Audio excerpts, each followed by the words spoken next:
ini mengulang kembali, yaitu adalah kaidah pencacahan. Jadi kaidah pencacahan itu atau aturan perkalian itu adalah jika A dapat terjadi dengan M cara, B dapat terjadi dengan N cara, maka kalau A, B terjadinya secara bersamaan atau berurutan, maka A dan B dapat terjadi dengan M kali N cara. Jadi misalnya adalah pulang pergi, itu kan dia berurutan ya kan? Atau jadinya adalah atau yang kedua dia bisa ditambah. Nah, kapan ditambah? Kalau misalkan dia ditambah seperti ini berarti peristiwa A itu terpisah dengan peristiwa B. Dia menggunakan kata atau. Nah, contohnya yang terpisah adalah misalnya contoh. Misalnya adalah si Andi misalnya dan Budi misalnya deh. Dan 3 teman.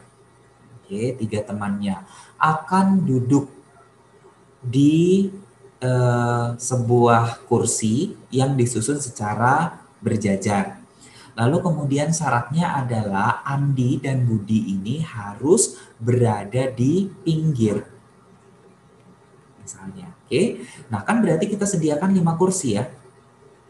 5 kursi 1, 2, 3, 4, 5.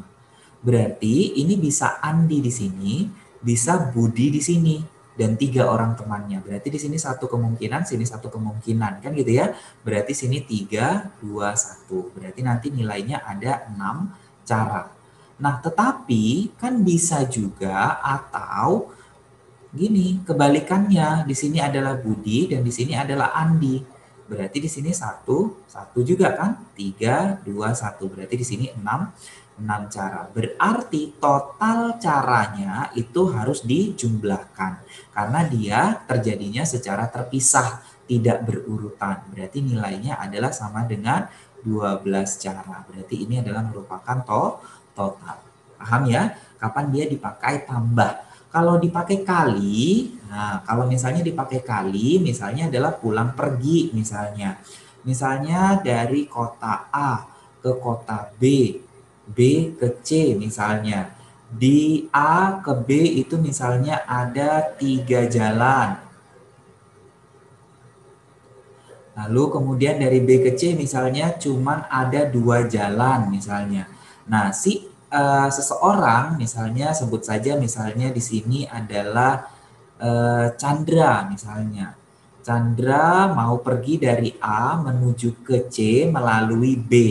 Dan kembali lagi ke A dengan syarat bahwa tidak melalui jalan yang sama. Jadi nggak ada jalan yang sama. Nah, berarti kan dia berurutan. Berarti kita hitung dulu perginya. Perginya adalah 3 kali 2. Lalu dikali lagi dengan pulangnya. Pulangnya berarti 1 dikaliin sama 2. Karena kan di sini tinggal 1 karena jalannya nggak sama kan gitu ya. Kemudian kenapa di sini 2? Karena 3 kurang 1 berarti 2. Berarti nilainya itu adalah sama dengan 12 cara. Jadi ada 12 cara untuk pemilihan si Chandra tersebut pergi dan pulang dari kota A menuju kota C dan kembali lagi ke A melalui B. Itu dia. Oke, itu kalau misalnya kaidah pencacahan ya. Jadi di dalam pun yang terpisah ini tetap ada perkalian. Oke, faktorial. Faktorial saya nggak panjang di sini karena kalian sudah dapatkan materi ini. Kecuali tadi kelas 10 dan kelas 11 masih belum ya. Kalau faktorial bentuknya adalah simbolnya itu adalah tanda seru. Oke, berarti nanti nilai terkecilnya adalah 0. N-nya adalah merupakan bilangan bulat yang harus lebih besar dibandingkan dengan 0. Lebih besar atau sama dengan 0. Jadi tidak akan pernah minus 2 faktorial. Ini nggak ada nilainya. Kan gitu ya. Atau misalnya setengah faktorial juga nggak ada nilainya. Jadi dia harus merupakan bilangan bulat. Dimana yang terkecil itu adalah 0 faktorial sama dengan 1 faktorial sama dengan 1. Nah, 5 faktorial berarti itu artinya 5 kali 4 kali 3 kali 2 kali 1 atau nilainya adalah sama dengan 120. Faktorial ini untuk apa? Untuk menentukan permutasi dan kombinasi. Kalau dia permutasi berarti itu artinya bahwa memperhatikan urutan. Berarti nanti kalau dia permutasi AB itu nggak sama dengan BA. Contoh daripada permutasi misalnya adalah pemilihan. Pemilihan apa? Pemilihan antara presiden, wakil presiden, dia yang melibatkan yang namanya jabatan, pasti nggak boleh terbalik, ya kan?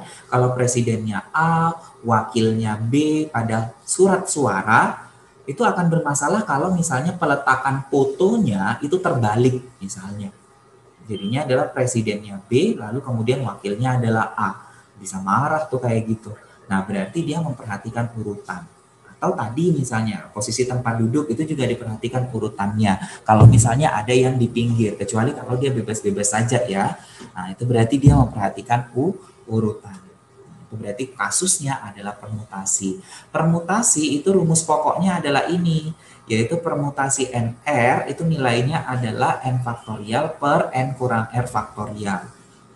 Oke. Nah, di mana nanti R-nya harus lebih kecil dibandingkan dengan N. Kalau mau letakkan atas bawah, berarti nanti yang di atas harus lebih besar dibandingkan dengan yang di bawah. Bisa juga penulisannya adalah kiri kanan, berarti nanti yang di kiri harus lebih besar daripada yang di kanan. Nah, kalau yang di sini berarti dia sama. Kalau misalnya permutasi 5, 5, berarti ya langsung saja 5 faktorial. Kenapa? Karena kan di situ artinya bahwa 5 faktorial per atas kurang bawah 0 faktorial. 0 faktorial itu 1. Berarti ya sama saja dengan 5 faktorial. Itu yang ini ya. Nah, kalau misalkan dia yang unsur yang sama, berarti nanti dibagi dengan siapa unsur yang sama. Misalnya adalah pembentuk huruf, misalnya adalah anak. Nah, tentukan banyak kata, tidak harus memiliki makna gitu ya, dari huruf-huruf pembentuk kata anak. Berarti kan ada 3 huruf. Lalu ada yang sama itu ada 2, yaitu adalah huruf A, berarti 2 faktorial, berarti nilainya adalah 3 kali 2 faktorial per 2 faktorial, maka nilainya adalah 3. 3 apa? 3 kata yang terbentuk. Nah, 3 kata itu siapa? Ya pasti anak itu sendiri, lalu kemudian na'a, lalu kemudian a'am. Itulah kata-kata yang terbentuk dari unsur yang sama.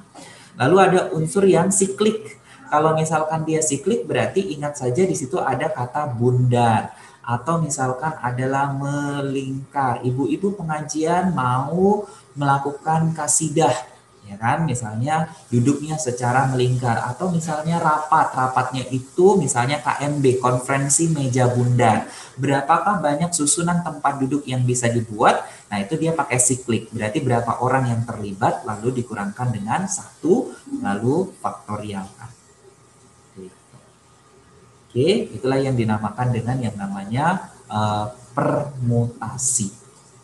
Oke, kombinasi. Kombinasi ini tidak memperhatikan urutan, atau dengan kata lain dia bermakna acak. Jadi kalau segala sesuatu yang bermakna acak, maka dia pakailah kombinasi. Kombinasi cuma satu, kombinasi N faktorial per N kurang R dikali dengan R faktorial. Gitu ya, kalau dia kombinasi. Jadi ada tadi tambahannya di sini. So, kalau misalnya kita compare, misalnya permutasi 52 sama kombinasi 52. Berarti nanti di sini tentu hasilnya akan berbeda. Kenapa? Karena permutasi 52 itu 5 faktorial per 3 faktorial. Kombinasi 52 itu adalah 5 faktorial per 3 faktorial, tapi kalikan lagi R faktorial 2 faktorial. Maka hasilnya adalah 5 kali 4 kali 3 faktorial, maka habis dengan 3 faktorial. Yang tinggal adalah 20. Kalau yang di sini adalah 5 kali 4 kali 3 faktorial habis. Lalu kemudian 2 faktorial itu 2, maka habis lagi 2, berarti nilainya 10. So, artinya apa? Artinya walaupun dia sama angkanya, tapi kalau prosesnya berbeda, yang satu dipermutasikan, yang satu dikombinasikan, maka hasil berbeda. Itu yang membuat kombinatorik itu selalu jadinya rumit. Ada berbagai kasus yang sudah banyak. Ya, yang sudah banyak apa aturannya gitu. Aturannya misalnya adalah dia berulang, atau misalnya tidak boleh berulang, dia genap atau ganjil, atau misalnya angkanya kurang dari 1000 atau di antara. Makin banyak dia aturannya, maka dia akan jauh lebih rumit. Gitu dia. Tapi sebelum itu ya harus bisa membedakan dulu ini kasusnya masuk kemana, permutasi atau kombinasi. Karena di dalam soal tentunya tidak akan pernah dibilang kasusnya itu pakai permutasi atau kombinasi. Tapi tentunya ada kata-kata kunci. Kata kunci di kombinasi, kalau tadi di permutasi kan pemilihan-pemilihan ya. Kalau misalkan di kombinasi berarti contohnya di sini adalah apa? Contohnya itu adalah jabat, jabat tangan. Jadi lema jabat tangan itu pakai yang namanya kombinasi. Atau misalnya kombinasi yang lain selain daripada jabat tangan, misalnya dia adalah pembentukan tim. Tim apa? Olahraga, misalnya tim bulu tangkis beregu. Mau siapapun yang di dekat net misalnya, itu tetap menjadi tim yang sama. Atau misalnya volley. Volley itu kan dia ini misalnya posisi net, ya kan? Lalu kemudian ini 1, 2, 3, 4, 5, 6. Nah, di sini kan melakukan servis nih. Lalu kemudian bertukar, nanti nextnya kan ini yang melakukan servis. Oke? Nah, siapapun yang melakukan servis itu akan sama saja merupakan satu tim. Itu artinya bahwa susunan mereka tidak diperhitungkan. Urutannya tidak diperhatikan, maka masuknya adalah kombinasi. Nah, ini peluang ya. Kalau dia peluang, berarti nanti peluang yang umum itu adalah yang ini. Ingat bahwa nilai daripada peluang kejadian A itu paling kecil 0, paling besar adalah 1. Kalau dia 1 berarti pasti terjadi. Kalau misalkan 0 berarti dia mustahil terjadi. Contoh, peluang munculnya mata dadu 7 pada pelemparan 1 dadu. Itu mustahil terjadi. Kalau kita pakai dadu normal. Dadu normal itu dari 1 sampai dengan 6 matanya. Berarti nanti NS-nya ada 6. Nah, di mana nanti NS? NS itu adalah banyak anggota dalam himpunan ruang sampel. Ruang sampel itu adalah merupakan segala kemungkinan yang mungkin terjadi. Nah, kalau misalkan A itu tergantung syaratnya. Misalnya adalah pelemparan, munculnya mata dadu genap pada pelemparan 1 dadu. Berarti kejadiannya harus yang genap saja. Tapi kalau NS-nya dadunya, ya berarti karena di dadu itu ada 6 mata, berarti jadinya ada 6. Oke. Nah, kalau yang di sini ini lebih ke matematik sebenarnya, tapi saya sajikan saja sebagai review ya. Ada kejadian saling lepas, berarti tidak memiliki irisan. Kejadian saling bebas, berarti tidak saling mempengaruhi. Misalnya diambil dari kotak pertama, lalu diambil lagi dari kotak kedua. Jadi antara kotak pertama dan kotak kedua itu terpisah, maka mereka tidak berpengaruh. Kalau dia lepas, biasanya dia menggunakan atau. Tapi atau pun hati-hati karena bisa saja dia memiliki irisan. Kalau dia bebas, berarti dia pakai dan. Oke, ada lagi bersyarat. Syarat itu misalnya adalah dikembalikan atau tanpa pengembalian. Oke ya, itu yang lebih khusus. Makanya biasanya langsung ke sini sih, biasanya kalau TPS dia ke frekuensi harapan. Nah, frekuensi harapan ya tetap harus peluang dulu yang tahu, baru dikalikan dengan N. N itu apa? N itu adalah banyak percobaan. Oke, itu. Sekian reviewnya ya. Sekarang kita lanjut ke soal-soal yang pernah dikeluarkan di TPS. Jadi mudah kalau TPS itu biasanya lebih mudah ya. Kalau ada beberapa sih yang sulit, tapi kalau yang di sini saya rasa kalian pasti bisa jawab. Oke, nomor 1. Dari X lalu kemudian ke Y itu ada 3 bis. Ini X, Y. Ini 3 bis. Lalu kemudian dari Y ke Z ada 4 bis. Nah, katanya Ali berangkat dari X ke Z melalui Y, kemudian kembali lagi ke X, lagi juga melalui Y. Jika saat kembali dari Z ke Y, ia tidak mau menggunakan bis yang sama, maka banyak perjalanan yang dapat ditempuh Ali adalah, berarti sama seperti contoh yang saya berikan tadi ya, berarti dia berurutan. Kalau dia berurutan berarti kita hitung dulu untuk perginya. Untuk perginya 3 kali 4, untuk pulangnya berarti 3 kali 2. Kenapa 3? Karena 4 kurang 1, bisnya kan nggak sama. Lalu kenapa 2? Karena 3 kurang 1. Berarti nanti nilai yang di sini adalah, berapa di sini? 9 dikali 8 ya, berarti nilainya adalah sama dengan 72. Bisa? Oke, nah next untuk nomor 2. Nah kalian deh yang jawab. Apakah jawabannya kalau dari A ke B itu 4 bis, dari B ke C 5 bis, lalu balik lagi, tapi syaratnya sama, tidak menggunakan bis yang sama. Berarti berapa banyak cara yang dapat digunakan Tia untuk pulang dan pergi dari A ke kota C? Silahkan dijawab, berapa jawabannya? 240, Pak. 240 ya kan? Ya benar, thank you ya. Berarti nanti dari sini kan 4 kali 5 kali 4 kali 3 gitu kan? Berarti nilainya adalah sama dengan 240. Next, nomor 3. Nah ini kaidah pencacahan nih, tapi dia udah ada syaratnya. Syaratnya adalah 3 angka berbeda kurang dari 600. Berarti kita sediakan 3 kotaknya gitu ya. Kalau di matematik nih biasanya 3 kotaknya gitu caranya. Lalu kemudian kurang dari 600. Nah yang diisikan di dalam kotak adalah banyak kemungkinan. Ingat ya, banyak kemungkinan bukan angkanya. Jadi kalau saya tuliskan 3 itu maksudnya adalah 3 kemungkinan. 3 kemungkinan itu harus bisa dijabarkan siapa-siapa saja misal. Oke, nah kalau misalnya kurang dari 600 berarti kotak pertama boleh diisi oleh angka 3 angka aja. 4, 5. Iya benar, ada 3 kan? Iya, Sir. 3 kemungkinan. Lalu kotak kedua ada berapa kemungkinan? Kurang 1, Sir. Jadi 5 angka, Sir. 5 angka, benar. Karena kan tadi ada yang nggak dipakai ya, yang nggak dipakai itu 679. 679 tentunya bisa di kotak kedua dan kotak ketiga. 3 tambah 2 yang berasal dari sini berarti 5. Lalu kurang 1 di sini tinggal 4. Berarti nanti nilainya adalah sama dengan 60 gitu ya. Oke, gampang kan? Lalu next lagi yang nomor 4. Ini gimana? Andi, Budi, Chandra, Dudung, Emon duduk di sebuah bangku panjang.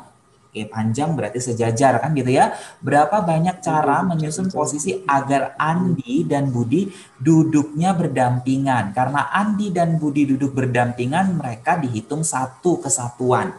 Karena kan nggak boleh terpisah. Satu kesatuan akan bergabung dengan Chandra, Dudung, sama Emon. Berarti nanti ada 4 faktorial. Cocok? Tapi ingat posisi Andi dan Budi bisa berkebalikan. Bisa Andi Budi, bisa Budi Andi.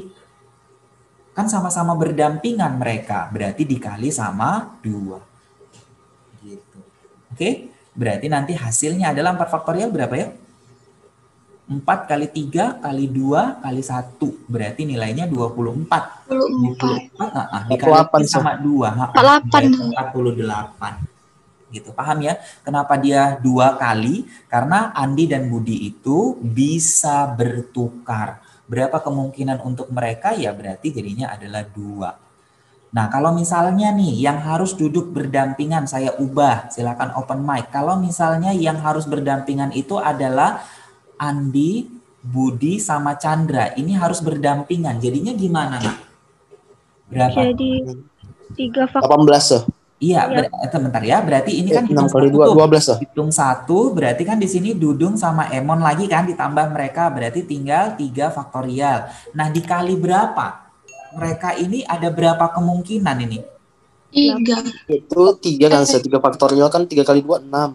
6 kali 2, 12, Sir. Oh, kali 2. Tapi yang harus berdampingan itu adalah ABC. Oh, berarti kali 3, Sir. 3, Sir. Kalau semua bawa 3 kali 3 faktorial, berarti jawabannya adalah sama dengan 18. 3, Sir. Oke, coba kalau yang 3 itu siapa-siapa saja. Berarti bisa kemungkinannya adalah A, B, C gitu ya? Ya, Pak. Bisa A, C, B, benar? Ya, Pak. Bisa lagi siapa lagi? B, A, C, benar? Ya, Pak. Bisa lagi B, C, Oh, A. kalau gitu saya di apa, Sir? Difaktorialkan lagi, Sir, yang 3 orang itu, Sir. Bener. Ini sebenarnya 2 itu adalah 2 faktorial sih sebenarnya. Ya kan? 2 faktorial gitu. Kalau misalnya 3 yang berdampingan ya 3 faktorial. 3 faktorial berarti nanti nilainya adalah 6. Jadi nanti di sini 6 kali 6, 36. 6. Nilainya adalah 36. Hati-hati ya. Nah, coba kita teruskan coba. BCA, habis itu bener nggak 6? Mana tahu nggak 6 ya kan? Habis itu berapa lagi? C, A, B sama C, B, C, D, A. Oke, pas ya? Gitu, berarti nanti jadi akan ada 6. Jadi kalau 4 berdampingan ya 4 faktorial. Jadi hati-hati ya, Nak. Jadi bukan karena 2 orang. Nah, memang 2 orang tapi 2 faktorial. Kalau 3 orang berarti 3 faktorial. Nilainya adalah 6. Oke. Jadi hati-hati terjebak. Nomor 5. Suatu malam, Pak Batu, istri dan ketiga anaknya duduk mengitari, ada kata kunci lagi di sini, ada mengitari meja makan yang bentuknya bundar. untuk makan malam. Jika Pak Batu dan istrinya harus duduk berdampingan, kata kuncinya, maka banyak susunan duduk yang dapat terjadi adalah berdampingan. Berarti Pak Batu sama istri dihitung 1, ya kan? 2 kali 4 faktorial. Tambahlah ketiga anaknya. Berarti jadi ada 4 orang. 2 faktorial kali 4 faktorial, Sir. Berapa? 2 faktorial kali 4 faktorial. 2 faktorial kali 4 faktorial. Setuju semua? Jadi 48, Sir. Jadi 48. 48 jawabannya. Oke, bentar. Yang lain mungkin mana tahu ada yang mau respon. 2 faktorial saya tulis aja 2 ya, Bri. Kan sama ya, 2 faktorial itu 2. Iya, Sir, bisa, Sir. Ya, Sir. Enggak, Sir, itu kan siklik, Sir. Iya bener sih, klik Bri. Ada saya lingkari. Oh iya. Ngitari sama bundar, bener sih. Klik, hati-hati kasusnya nggak kayak tadi, bukan kayak bangku panjang, tapi dia siklik. Kalau dia siklik berarti harus dikurangin sama 1 di kelompok ini tadi, ya kan? Berarti jadi adalah hati-hati 2 kali 3 faktorial. 3 faktorial berarti 6 kali 2 nilainya adalah 12. Itu dia, siklik ya, bundar. Oke, next. Oh nih, ini kayak pernah dikeluarkan di stand kayak ini. Suatu desa terdiri dari 238 keluarga, ini mulai ngitung-ngitung deh. Dan rata-rata jumlah anggota setiap keluarga 4 orang. Jumlah dewasa 580. Suatu desa terserang wabah virus X dengan peluang tertular 0,5 bagi anak-anak. Berapa orang anak yang diperkirakan tertular virus? Berarti tidak ada yang diubah, ya kan? Komplemennya nggak perlu karena di sini anak-anak yang diketahui, yang ditanya juga anak-anak. Tapi masalahnya adalah kita nggak tahu berapa banyak orang yang berada di desa tersebut. Yang dikasih tahu cuman keluarga. Berarti kita buat dulu adalah banyak orang. Bantu saya untuk mengalih-alihkannya ya. Banyak orangnya adalah 238 kali 4. Karena satu keluarga itu rata-rata 4. So ini berapa orang? 2, 5, 952. 952, cocok ya? Atau salah? Pas ya? Pas, Sir. Oke, lalu kemudian dewasa lah. Karena kan kita mau hitung anak-anak, nanti frekuensi harapan nih. Berarti dewasa itu 580. Kurang, Sir. Dikurangin. Kalau dikurangin berarti hasilnya adalah 372. Iya, 372, Sir. 372. Berarti ini siapa? Anak-anak kan? Anak-anak. Nah, lalu kemudian anak-anaknya itu ada ini, totally. Nah, yang tertular virus peluangnya itu setengah. Jadi berapa yang tertular? Berarti frekuensi harapan untuk anak-anak tertular. Nah, berarti nanti setengah dikali dengan 372 berapa tuh? 186. 186. Berarti nanti nilainya adalah A. Oke, berarti nilainya adalah A. 7. 2 dadu dilempar sebanyak 72 kali secara bersamaan. Pernyataan yang benar ditunjukkan nomor berapa?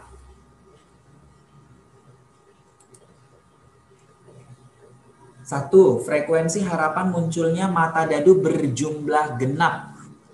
Oke, jumlah genap itu jumlah berapa saja? Jumlah 2, ya kan?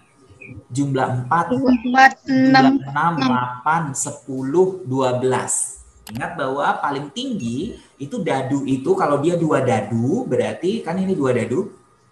Berarti paling tinggi itu 12 jumlahnya, paling rendah itu adalah 2. Nah, ini mudahnya gini, kalau kita mau menghitung jumlah sama banyaknya ya, banyak kemungkinan. Jadi jumlah 2, jumlah 3, 4, 5, 6, 7, 8, 9, 10, 11, dan 12. Itu kan jumlahnya kalau dia 2 dadu. Maka banyaknya 1, 2, 3, 4, 5, 6. 5 turun. 4, 3, 2, 1. Tes. Coba. Kalau jumlah 2, benar nggak 1? Benar ya, 1 dan 1 kan? Kan hanya ini. Jumlah berapa misalnya? Jumlah 9. Jumlah 9 katanya ada 4. Jumlah 9 itu berarti berapa saja jumlah 9? 45. 45 benar, balikkan. 54. 54. Berapa lagi? 63. 63, 36. 36 kan?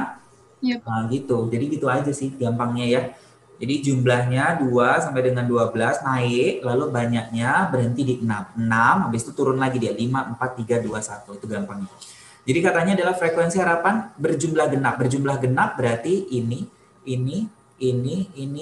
dan ini. Berarti banyak kejadiannya adalah 1 ditambah 3, ditambah 5, ditambah berapa lagi? 5, ditambah 3, ditambah 1. Berarti total ini 10, 16, 17, 18. 18 ya. 18 itu banyak kejadian. 2 dadu berarti peluangnya adalah 18 per 36. Frekuensi harapan berarti dikalikan dengan N. N-nya adalah 72. Ini hasilnya 2. 2 kali 18 salah. 36. Jadi dibilang 10 kali, salah dong. Berarti kalau satu salah ya udah berarti yang A tepis, tidak akan mungkin yang B ditepis dan yang E ditepis gitu dia. Jadi nggak akan mungkin A, B, E. Jadi jawabannya tinggal C atau D. Ya, berarti tinggal apa? Cek aja yang nomor 2. Gitu. Cek yang nomor 2. Frekuensi harapan muncul dadu berjumlah ganjil. Ganjil berarti 2 tambah ini kan ganjil. Berarti 2 tambah 4 tambah 6 tambah 4 tambah 2. Berarti ganjilnya 10, 14, 18 juga ya. Ganjilnya ada 18. Berarti 18 per 36 kali 72 sama dong. Berarti bukan 10 kali. Berarti jawabannya adalah 4 saja yang benar tanpa harus kita cek lagi. Gitu. Berarti jawabannya adalah yang D, hanya 4 karena 2 salah. Kalau 2 salah ya sudah berarti jawabannya adalah 4. Yang lain tidak perlu dibaca. Itu kalau pas ujian kayak gitu saja ya. Nah, tapi kalau misalnya sekarang pembelajaran benar nggak ya nomor 4 gimana sih kalau misalnya mencari peluang munculnya angka 1 pada salah satu dadu, katanya adalah 5 per 18, bener nggak? Berarti pada salah satu dadu kan, berarti ini nggak boleh, satu-satu nggak boleh. Yang boleh itu adalah 12 sampai 16, karena salah satu dadu. Dan kebalikannya berarti ya 21, lalu 31 gitu, sampai 61. Ada berapa ini? 1, 2, 1, 3, ini berarti ada 5 kan? Ini pun ada 5 kan? So totally ada 10 kejadian. Lalu 2 dadu berarti 10 per 2 dadu, NS-nya 36. Berarti kalau disederhanakan sama-sama bagi 2, 5 per 18. Pas ya? 5 per 18 maka hasilnya pas. Jadi muncul angka 1 pada salah satu dadu. Maka yang 1,1 ini nggak boleh ikut karena itu dua-duanya. Gitu. Dah, soal terakhir. Nomor 8. Coba saya baca, kalian silakan respon ya, open mic-nya. Sebuah kotak berisi 21 bola, terdiri dari bola merah, bola kuning, sama bola hijau. Berapakah peluang terambilnya bola hijau dari 1 kali pengambilan? Oke, yang pertama adalah kotak berisi 8 bola merah, 6 bola kuning. 2, perbandingan banyak merah sama kuningnya adalah 4:3. Kira-kira jawabannya apa kalau misalnya soalnya seperti ini? Saya sih asa. A, berarti 2 nggak cukup ya kalau 2 saja yang dikasih tahu? Iya, sir. Oke, Oh coba. ya, Sir. Oh. A, Eca juga A. Iya, oke, kita bahas ya. Coba, kalau misalnya kotak merah itu 8. Ya kan? Kotak merah. Bola merah 8. Lalu bola kuning itu 6. Berarti bisa dihitung hijaunya. Hijaunya berapa ya? Misal kalau dibuat 7, Pak. 7, Pak. 7 ya? Benar 7. Ya udah, berarti bisa dihitung dong peluangnya. Karena hijaunya 7 per 21. Berarti nilainya 1/3. Berarti bisa dihitung. Tapi kalau nomor 2 aja, perbandingan banyak bola merah sama kuning 4/3. Bisa nggak dihitung hijaunya? Enggak, Pak. Ya bisa, kurang infonya. Iya, benar. Berarti jawabannya A. Nggak akan bisa, kan yang dibandingin cuma 3. Merah, kuning, hijau. Harusnya perbandingannya juga 3. Kecuali salah satunya dikasih tahu. Misalnya kuningnya berapa gitu, lalu kemudian perbandingan merah dan kuning ini baru bisa. Tapi kalau hanya ini dan jumlah totalnya yang dikasih tahu, maka yang 2 itu kurang atau tidak cukup gitu ya. Oke, berarti jawabannya adalah A. Jadi pernyataan 1 saja cukup untuk menjawab pertanyaan, tetapi pernyataan 2 saja nggak cukup.